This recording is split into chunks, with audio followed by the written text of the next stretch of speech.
Olá pessoal, tudo bem? Eu sou o professor Marcos Vinícius de Araújo Santos. Bom dia, boa tarde, boa noite, boa madrugada. Sejam todos bem-vindos. Como eu disse no nosso primeiro encontro, que eu estaria ministrando a disciplina de Direito do Trabalho 2. Pois bem, é chegado a hora. Nesse momento, vamos fazer uma pequena pausa só para uma simples apresentação. Eu sou advogado, sou graduado pela Faculdade São Francisco de Barreiras, a FASB, sou pós-graduado em Processo Civil e Direito Civil e sou também graduado em Tecnologia em Radiologia, uma área completamente distinta da qual eu estarei trabalhando. Mas antes, nós vamos fazer ou dar uma olhada na nossa emenda. Vejamos, a nossa emenda é Direito Coletivo do Trabalho, Liberdade Sindical e Organização Sindical, Conflito coletivo de trabalho, negociação coletiva, convenção e acordo coletivo de trabalho, greve e lockout. Então, pessoal, é uma ementa que ela é um pouco extensa. Então, nós teremos que dar uma acelerada um pouquinho, até porque precisamos passar todo o conteúdo em razão de toda a matéria que precisa ser dada. Mas o direito coletivo do trabalho, ele se divide em dois ramos. Podemos dizer que é o direito individual do trabalho e o direito coletivo. Em especial, nós vamos estudar o direito coletivo. Mas antes, precisamos fazer um apanhado sobre a evolução do direito, a história do direito, como conseguiu, as batalhas que foram travadas para chegarmos a esse ponto. Então, vamos dar seguimento. Vejamos a nossa bibliografia básica. É Maurício Godinho Delgado. Esse é que nós vamos estar sempre trabalhando com ele. Luciano Martins Nascimento. Então essas são as três bibliografias básicas, mas nós temos também uma bibliografia complementar, que é Cário Júnior, Cavalcante, Freitas Júnior, Leite e Martins. Então essas são as nossas bibliografias que estaremos trabalhando. Ou que recomendo vocês também para uma breve leitura. Você pode estar perguntando, mas professor, o que tem a ver esta imagem com o direito do trabalho? Eu vou falar um pouquinho sobre a imagem. Acho que vocês já perceberam, aqui nós temos de um lado Adão, nós temos do outro lado a Eva e no meio uma serpente. Aí você diz, compreendi menos ainda, mas daqui a pouquinho você vai entender um pouquinho mais. Olha só, o direito do trabalho, ele evolui. Ele vem evoluindo ao longo do tempo. Então nós vamos ver um pouquinho sobre essa evolução histórica desse direito. E veja o que diz Martins. Olha só, conhecer o processo de formação do direito do trabalho é de fundamental importância para que se possa compreender a essência protetiva desse ramo do direito. Segundo Martins, trata-se de um ramo do direito muito dinâmico, no qual as condições de trabalho mudam com muita frequência por estarem relacionadas com as questões econômicas. Então veja, trabalho, ele precisa ao tempo todo estar evoluindo. Até porque a sociedade ela também evolui. É necessário essa evolução. As atividades exercidas hoje, completamente diferentes daquelas atividades que exerciam-se há 10, 15, 20 anos atrás. E alguma coisa precisa regulamentar esse direito. Algo precisa ser feito para que essa evolução, tanto junto com o direito como a sociedade, ela precisa evoluir. E com essas evoluções, elas são constantes, elas são automáticas, elas são diárias, semanais, meses, mas ela acontece tudo isso com uma velocidade muito grande, e precisa acompanhar o direito. O direito também precisa evoluir, exatamente para atender às necessidades da sociedade. Olha, Martins também leciona que o trabalho vem do latim tripalium, que era uma espécie de instrumento de tortura de 3 paus, ou uma canga que pesava sobre os ombros dos animais. O autor informa também que o trabalho, na sua origem, foi considerado como um castigo, tomando por base que o relato mais antigo está na história de Adão e Eva, que foram forçados a trabalhar para a própria subsistência, quando foram expulsos do jardim do paraíso. Então vejamos, se o trabalho ele é considerado como escravo, ele é uma tortura para o homem, porque Adão, como vocês conhecem da Bíblia, Adão e Eva, eles viviam no paraíso, eles tinham uma dádiva. Lá no livro do Gênesis, quando Deus estava na construção do mundo, ele percebeu que o homem estava só, conforme os relatos bíblicos, tirou uma costela de Adão e criou Eva, deu sopro e criou Eva. Lá no meio desse centro, lá nesse paraíso onde Adão e Eva viviam, eles tinham o que é chamado de um fruto proibido, onde Deus tinha dito a eles, vocês podem aproveitar de todos os alimentos que aqui estão, porém, com exceção da maçã, desse fruto que hoje nós consideramos como uma maçã. Adão e Eva começaram a conhecer tudo o que tinha para aproveitar. Mas como se não bastasse, eles disseram, por que nós não podemos comer desse fruto? Aí é onde entra a serpente. Ela muito astuta, na verdade era o demônio, fazendo com que Adão e Eva viessem a pecar. Por quê? Começaram a instigar. Por que vocês não comem desse fruto? Vocês não poderão comer desse fruto, porque se comerem vocês ficarão poderosos igual a ele. Aí Eva começou a induzir a Adão. Adão, vamos comer do fruto proibido? E Adão disse a Eva, Eva, não podemos comer. Mas vamos, a serpente disse que nós vamos ficar poderosos. E Adão resolveu comer do fruto proibido. Daí chegou Deus e chamou Adão, você comeu do fruto? Comi, Senhor. Comi porque eu fui induzida por Eva. Eva, você induziu Adão a comer o fruto? Induzi, Senhor, porque eu fui induzido pela serpente. Então, vocês cometeram um pecado e vocês serão expulsos do paraíso. E para garantir a sua sobrevivência, vocês terão que trabalhar.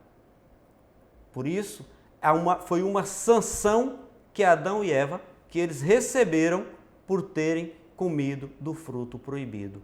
Aí começou a história do direito do trabalho.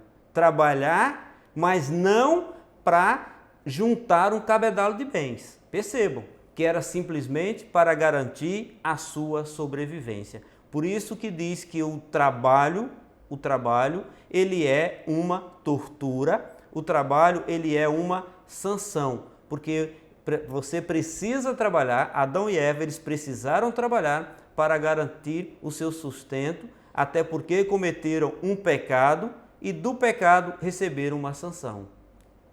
Vamos seguir? Olha só, a história demonstra que o trabalho, desde o surgimento, tinha caráter de sanção, sendo aplicado ao homem como forma de castigo. Olha o que eu acabei de falar a vocês. Adão e Eva, eles pecaram, receberam uma sanção e precisaram trabalhar para garantir o sustento. As dádivas de Deus, elas continuaram, mas para isso Adão e Eva começaram a suar, meu irmão. Começaram a trabalhar, começaram a garantir o pão de cada dia, que é o que nós fazemos hoje. Exatamente por conta de Adão e Eva. Então o livro do Gênesis nos relata isso. E a história continuou. Lembra que eu falei lá no segundo tópico que a evolução do direito ela é necessária, porque nós vivemos num tempo em que tudo está constantemente mudando. As transformações entre o meio social, elas são precisas. Nós já vimos que no direito cultural, nós recebíamos tudo de Deus. No direito natural, no direito natural, nós recebemos tudo de Deus. Mas no direito cultural, é tudo aquilo que nós pensamos, agimos e achamos que deve ser. São as transformações que ocorrem no mundo. Então, vamos dar seguimento. Olha só, o trabalho não tinha propósito econômico dos dias atuais, no qual o empregador desenvolve uma atividade empresarial com o intuito de obter lucros e o empregado vende a sua força de trabalho como forma de receber salário para garantir o sustento próprio de sua família. Com as primeiras formas de trabalho, buscava-se somente a manutenção da própria existência. Como eu disse, o trabalho hoje ele tem um propósito econômico, juntar, angariar e não mais só para garantir a sua sobrevivência. Tem pessoas que querem construir um patrimônio imenso em razão do trabalho, nem que para isto ele precisa explorar do outro. E nós vamos ver um pouquinho mais adiante. Só que antigamente era simplesmente para garantir o próprio sustento. Percebam que os pássaros, eles não precisam angariar, eles não precisam juntar. E nós, seres humanos, o tempo todo estamos buscando armazenar, colocar ali dentro da nossa cozinha, não só um tipo de alimento, como diversos tipos de alimentos. E isso requer muito trabalho. Isso requer nos tornarmos assim, até porque nós vivemos no mundo capitalista e nós precisamos o tempo todo de um sapato novo, de uma calça nova, de uma camisa nova, além do alimento. Esse capitalismo selvagem, ele está, de certa forma, consumindo a humanidade. Está um consumo desenfreado. Às vezes a gente acha que precisa mais do que o que realmente nós precisamos.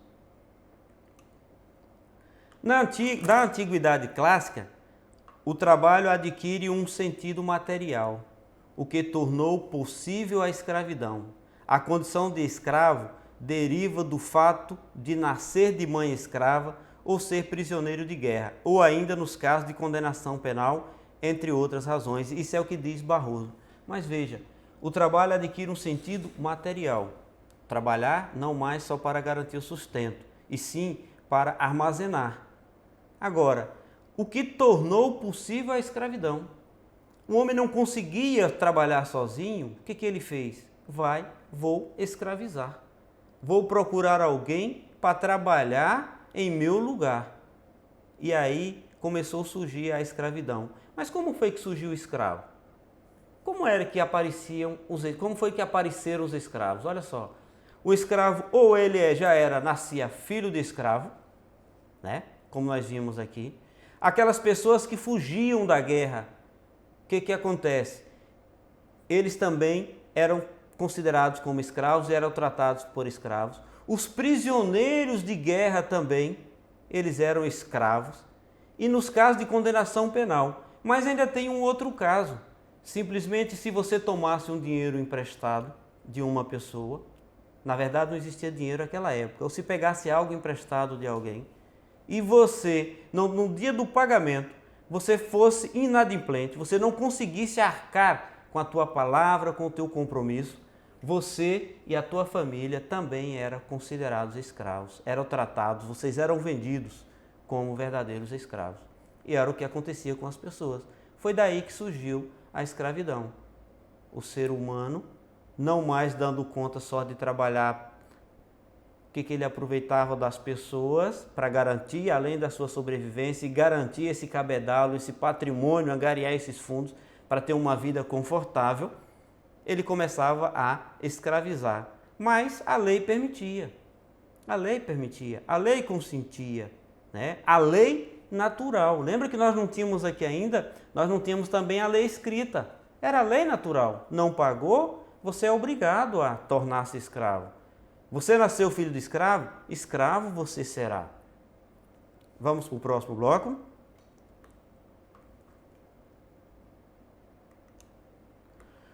Com o trabalho passou a ser necessário a todos, ele começou a ganhar finalidades diversas, da que se limitava a garantir a própria sobrevivência, destinando-se também a armazenar e construir um cabedal de bens, mesmo que para isso fosse necessário a escravidão dos semelhantes. Então o homem escravizava exatamente para juntar, para construir um patrimônio que nós chamamos hoje de patrimônio. Nem que para isso, meu irmão, vou escravizar e vou passar por cima de todo mundo. Mas hoje também não é diferente não, viu? Nós vamos chegar lá na frente e vocês vão perceber que não é nada diferente disso aqui. Pelo simples fato de ser considerado incapaz, o escravo perdia a sua dignidade e passava a viver em função de seus senhores, pois eram considerados coisas. Essas condições permitiam que eles fossem surrados, vendidos e abusados sexualmente pelos seus feitores, sem o direito de reclamar pelas atrocidades provocado a eles. pois todas essas crueldades estavam amparadas por lei. Lembra que eu disse que os senhores aproveitavam das pessoas que fugiam, refugiavam da guerra, pessoas que não iriam para a guerra, eram tornados escravos. Aquelas pessoas que receberam uma sanção penal eram considerados escravos. Se nascesse filho de escravo, era escravo duas vezes, meu irmão. Além de nascer escravo, ainda era filho de escravo. E aí os senhores tratavam os escravos como res, como coisa, como vil. Não olhavam como se fosse um verdadeiro ser humano. Eles esqueciam que essas pessoas sentiam dor, sentiam fome, sentiam prazer, mas o objetivo para o patrão, o objetivo para os senhores é que os escravos tornassem o seu patrimônio cada dia maior. Para eles era exatamente isso que importava, tá? E o pior de tudo é que essas crueldades ainda era amparada por lei. A lei dava um respaldo a isso. A lei permitia, a lei consentia. E aí, se você pode, se a lei determina, se a lei deixa, patrão nenhum vai ter compaixão do empregado. Está pouco se lixando. Às vezes as pessoas dizem que o direito do trabalho ele é um tanto quanto protecionista. É exatamente para dar aquela igualdade. Veja no direito que nós temos na mão da Temis, nós temos os dois pratos na mão esquerda dela e uma balança pendurada. Nós temos dois pratos, exatamente para dar o equilíbrio. Não que o direito do trabalho seja protecionista, nós vamos perceber que também não é. É exatamente para igualar o direito do empregador com o empregado, dá um equilíbrio para que haja uma boa relação entre empregado e empregador. Como forma de exploração de trabalho humano, há de se destacar ainda o feudalismo. O sistema no qual os trabalhadores, chamados vassalos, prestavam serviços aos senhores feudais em troca de uma área de terra, na qual produzia o mínimo para sua subsistência e garantiam proteção militar. A escravidão passou, né? O ser humano, os escravos foram libertos e aí mudou o novo regime. Aí começou a surgir o feudalismo. Quem eram os senhores feudais? Eram aqueles fazendeiros que já tinham grandes propriedades de terra e começavam, depois da libertação dos escravos, em 1888, depois da Lei Áurea. No Brasil foi a Lei Áurea, mas anteriormente nos outros países europeus teve um outro marco também, vários marcos. Por exemplo, na França, na Itália, na Espanha, todo lugar teve o seu marco. No Brasil foi após a Lei Áurea, assinada por a princesa Isabel, em 1888. Então, os senhores feudais, o que eles tinham? Eles tinham grande propriedade de terra. Já não tinha mais o escravo. E alguém precisava trabalhar para ele para garantir esse sustento dele, para garantir essa sobrevivência dele. Eles que não são bobo, coisa nenhuma, até porque o homem ele não é bobo e ele precisava continuar angariando cada vez mais, precisava produzir cada vez mais. O que ele fez? Eu vou dividir as terras em glebas. Vou dar aos vassalos. Quem eram os vassalos? Eram os pobres, aquelas pessoas que não tinham condições de comprar a terra. Então, os senhores feudais davam uma terra para ele, mas ele dizia o seguinte: você vai cultivar, mas parte desse cultivo será meu e a outra parte você ainda vai garantir a proteção militar. Garantir proteção militar. E ainda ia ter que cumprir o papel, tá? Pegar a tua família, trabalhar onde todo mundo trabalhava. E o que sobrava, como se fosse uma forma de pagamento, gente, ficava o mínimo possível para aquela família. Para quê? Porque ela não pudesse ganhar muito e começasse a querer comprar terras. Aí eles iriam tomar o lugar ou a posição dos senhores feudais. Era tudo isso que eles não queriam. Eles não aceitavam isso de forma alguma. Você tem que trabalhar, ganhar pouco, para você continuar trabalhando. Se você não continuar trabalhando para mim, eu não vou ter condições de ter a posição social que tenho. E eu preciso que alguém faça isso. E esse alguém é você. Mas para isso eu vou te dar um pedacinho de terra. Induzia o outro a trabalhar. Agora, tinha escolha? Não tinha. Era escravo. Não existia trabalho. Ou ia trabalhar nessa forma de escravidão, e na verdade podemos até dizer que era servidão, porque quem entregava tudo para os vassalos eram os senhores feudais.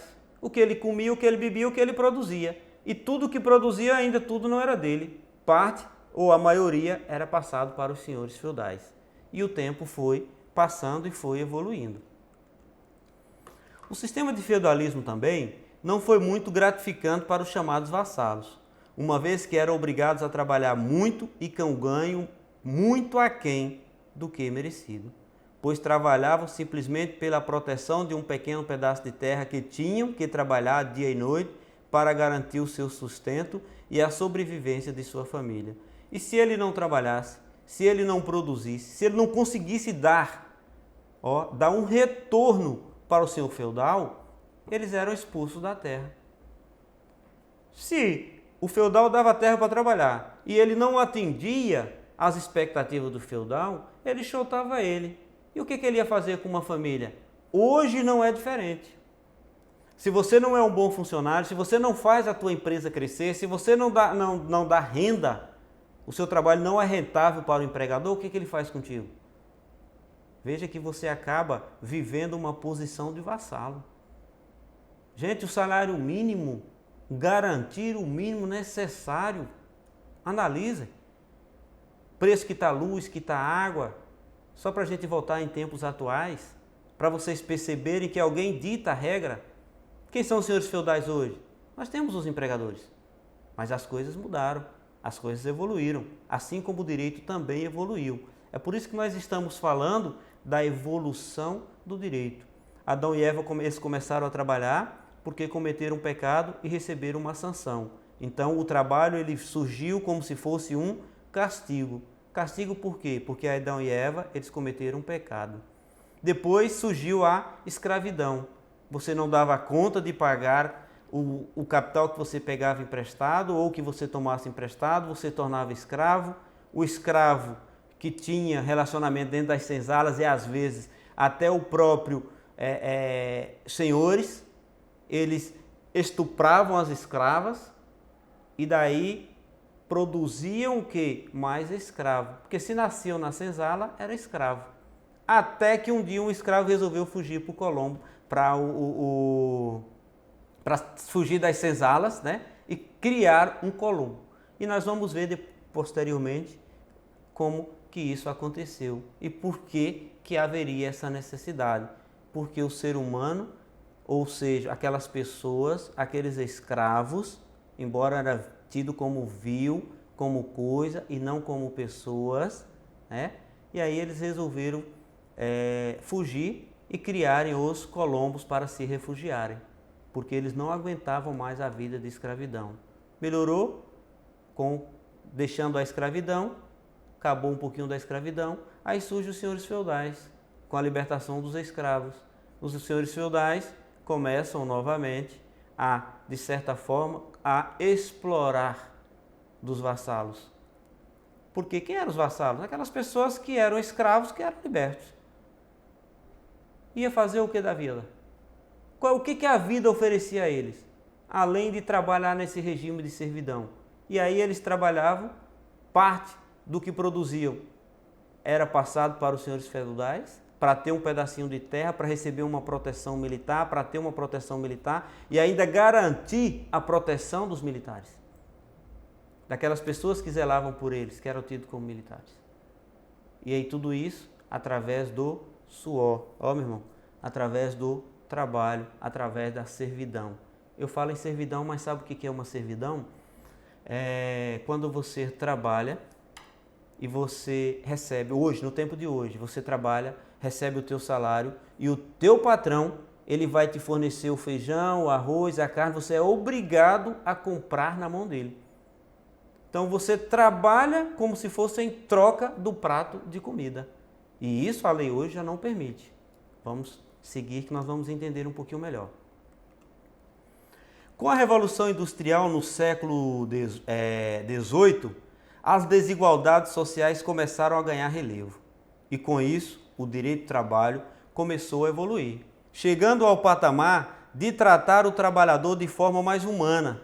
Para tanto, foi necessário a intervenção do Estado nas relações de trabalho, o que ocorreu a partir do clamor de movimentos organizados pelos trabalhadores da época. A Revolução Industrial foi um marco na vida das pessoas. Por que podemos dizer assim também? Porque começou a surgir o êxodo rural. As pessoas começaram, lembra dos vassalos que eu falei dos senhores feudais? Os vassalos, eles começaram a sair daquela condição de subhumana.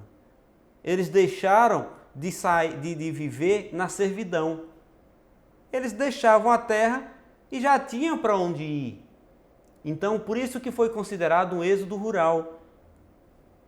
Você era vassalo, você começou a ter uma nova oportunidade na vida. Você não quer trabalhar em regime de servidão para o senhor feudal? Que fique, entregue a terra para ele, porque você sabe que lá você vai ter um outro ramo que é da indústria para trabalhar. Então, começou a surgir o direito do trabalho, começou a evoluir, as pessoas começaram a trabalhar, as pessoas começaram a produzir. Mas isso também não foi bom, isso também não era suficiente para o trabalhador.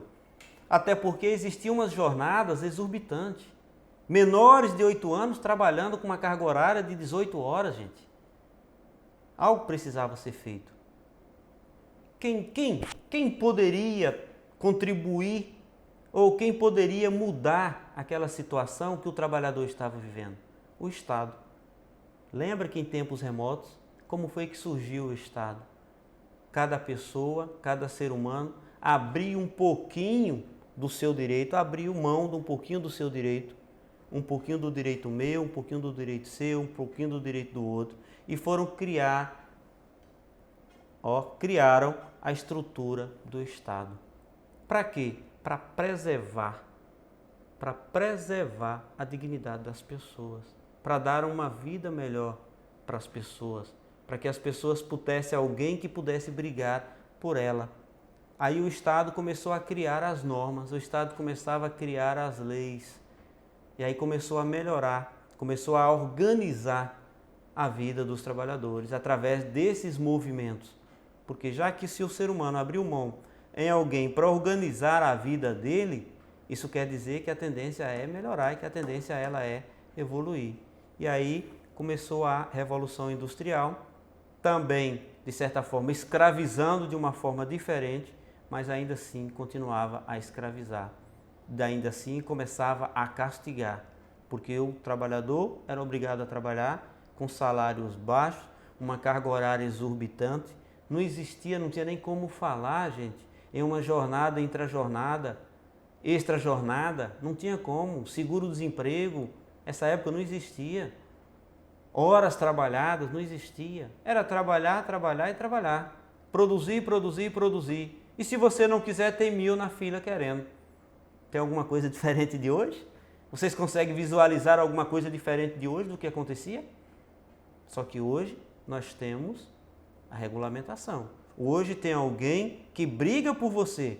Hoje você tem a possibilidade de discutir o seu contrato. Você já entra na empresa sabendo a tarefa que você vai desempenhar. Você sabe qual é a carga horária que você vai fazer. Aí nós estamos falando de direito individual. Mas você não pode abrir mão, por exemplo, do seu 13º. Você não pode abrir mão do seu fundo de garantia. Você não pode abrir mão da sua jornada de trabalho excessiva. Não depende de você, por mais que você queira, porque o direito regulamentou isso. E nós vamos ver onde é que está regulamentado um pouquinho mais à frente. Então, a escravidão acabou. O direito do trabalho, ele surgiu. E nós vamos continuar ainda um pouquinho mais falando sobre a evolução do direito do trabalho. O direito do trabalho começa a ganhar os primeiros contornos a partir do século XIX. Os primeiros contornos mencionados pelo autor só foram possíveis diante de grandes movimentos proferidos pelos operários na luta por uma melhor condição de trabalho, bem como uma relação ou uma redução na jornada de trabalho. Então, como eu disse, o êxodo rural, o trabalhador saía daquela condição de vassalo, saía da zona rural e ia o êxodo urbano. E eles começaram a ir para o êxodo urbano, tentando uma condição melhor de vida. E aí, quando chegaram lá, se depararam com uma jornada de trabalho excessiva, menores trabalhando, sem horário para alimentação, sem horário para descanso. E aí o que começou a acontecer? Começou uma nova forma de escravidão. Aí os movimentos vieram pelos operários, nas lutas para melhorar a condição de trabalho, como uma redução na jornada de trabalho. Eles precisavam melhorar ou diminuir aquela jornada que eram de 18, 20 horas de trabalho. Tudo isso para quê? Para que eles pudessem ter uma qualidade de vida, para que eles pudessem melhorar um pouquinho a vida dele, para que ele pudesse ter tempo para com a família, para que o pai não olhasse para o filho e sabendo que o filho começava a desenvolver essas atividades com 8 anos, 9, 10 anos de idade. Então, pessoal, até o nosso próximo bloco.